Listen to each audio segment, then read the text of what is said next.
did you know that there are more than 500,000 registered businesses here alone in Singapore? And every month we are adding around 1% of that figure to it. But the more shocking number is how many of these businesses would close down. How many of them actually succeed eventually? Hey, it's Different Colin, and this is My Thoughts Season 2.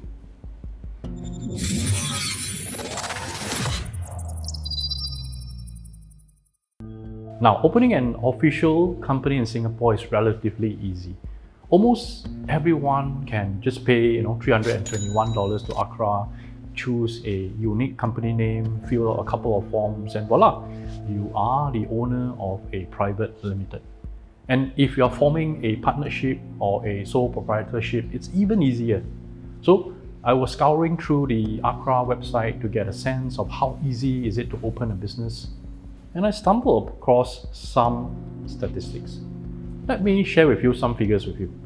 Now, as of end 2021, there are over 550,000 registered business entities in Singapore that are considered live, meaning they are not filed as dormant or closed.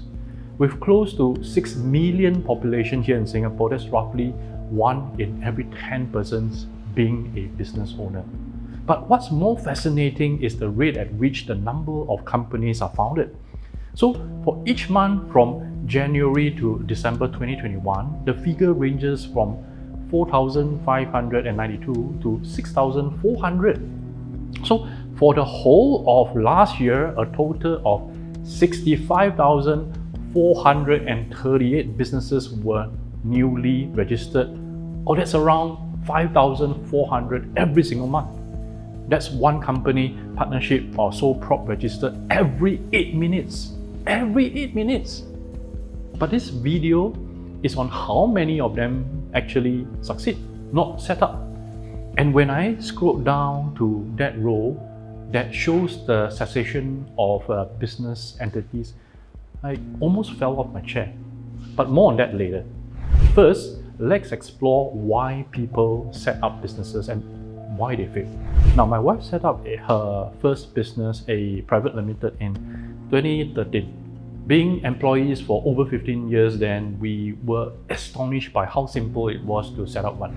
Wanting to save money, my wife actually went to register one herself at that time without getting a secretarial service company to help. And actually she could do it without much hassle. And within a few days, she was up and running her platform business, which is called Perpetually. And within a few weeks, she made her first sale. Well, it was a small token sum from a friend, but still, it was that easy. And you know what? She set up her second company in 2014, and this happens to be the Learns Marketing of today. So why do people set up businesses? Well, after meeting with hundreds, if not thousands of business owners since, I realized that there are 3 groups of people, each with their own unique reasoning to start a business. Now, the first is the most straightforward group, and these are the people who have a genuine need to start a business, to sell a product or services, or to trade. I believe this group has the majority of business owners, maybe until recent years.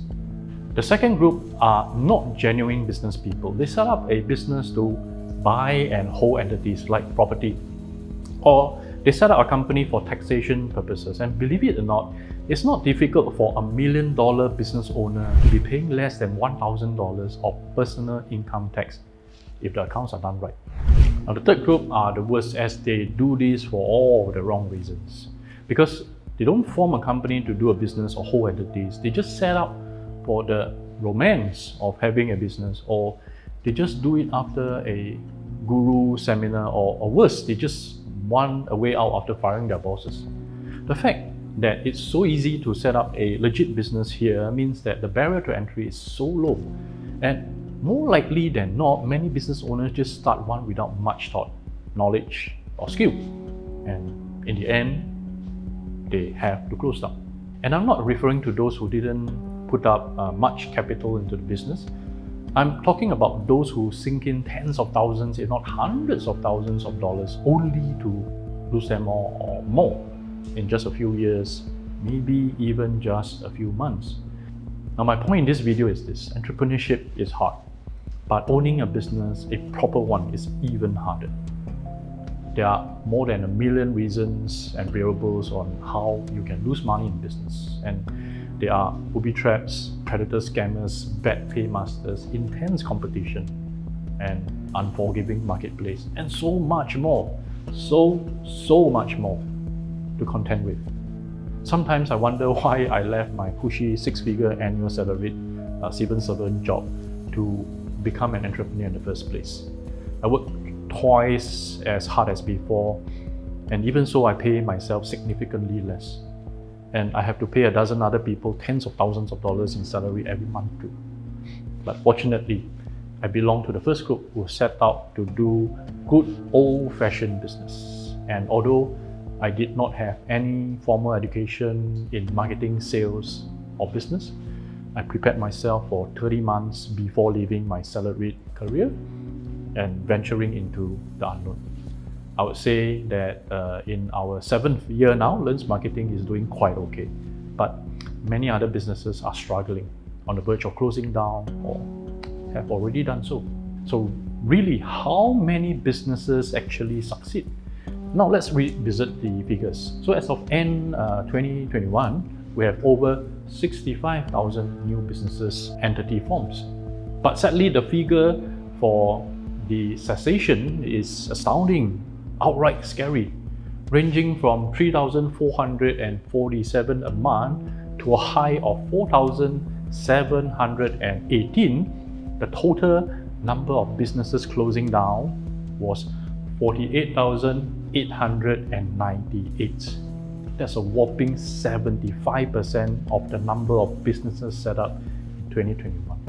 And if you're wondering if this was the effect of the pandemic, I combed through the past 10 years of data, and here, our business closure rate has been consistently staying in the 70% rate. So how many businesses actually succeed eventually? Only roughly 2.5 out of 10. So my friends, think carefully before you start a business. It might be rewarding, fun, or even romantic at first glance, but the majority, 75% of them, don't survive for some reasons. So well, I hope that you have learned something new in this video, and if you do like it, do stay subscribed and get notifications from us for the next few videos. Don't forget to give this video a like too. Oh, you might want to watch my other videos in this series, such as can you start a business with $0, or how difficult is it to make $1 million? So remember, I'm different, Colin. Why be different when you can be different? I'll see you in the next video.